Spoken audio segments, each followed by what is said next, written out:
Oi, gente, eu sou a Jenny, aluna do segundo B, número 21, e trago para vocês a formação da monarquia nacional francesa. E é isso, vamos começar. Na Idade Média, a França sofreu muito com a desfragmentação do seu território por motivos que o feudalismo estava crescendo e surgindo no país. No final do século XVI, a França estava completamente destruída por guerras religiosas, né? Guerras civis religiosas. E esses problemas só começaram a ser resolvidos após a assinatura do Edito Nantes, em 1598, pelo então rei Henrique IV, que estabeleceu uma trégua com os seus inimigos para conseguir ajustar economicamente de novo o país.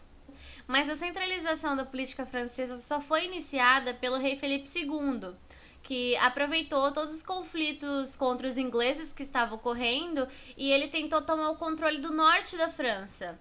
E aí ele montou um exército enorme e muito forte, que estava sendo pago, né, pelos impostos que os cidadãos davam ao rei.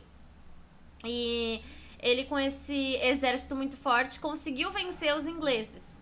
E aí o rei ganhou muito poder depois dessa vitória. Facilitou muito a criação de um corpo de funcionário leal, que serviam para impor a autoridade e a oposição entre os senhores feudais. Passando agora para outro governo, que é do rei Luís IX, o poder do rei foi ampliado para a criação de instituição jurídica, subordinada, obviamente, com as leis nacionais e da economia comercial.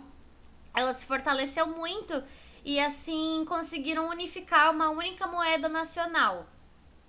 E aí, tempos depois desse ocorrido, já no governo do Felipe IV, criou uma Assembleia dos Estados Gerais, que nada mais são do que uma junção entre o clero, a nobreza e os comerciantes, reafirmando a política do rei, né, dando credibilidade ao rei.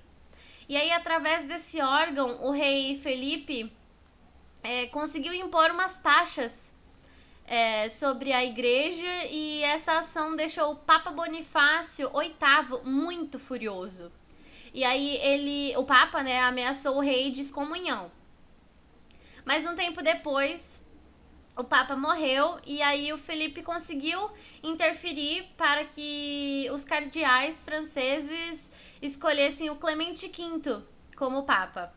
E ele forçou também que a sede do Vaticano fosse transferida para uma cidade chamada Avignon. E nas décadas seguintes, esse episódio marcou meio que uma rixa entre a igreja e o Estado francês, né, que é conhecida como Cisma do Ocidente. A essa altura do campeonato, a monarquia francesa parecia não ter mais nenhum obstáculo. Porém, umas disputas territoriais que aconteceram entre a Inglaterra e eles fizeram marcar, vamos dizer assim, a Guerra dos 100 Anos.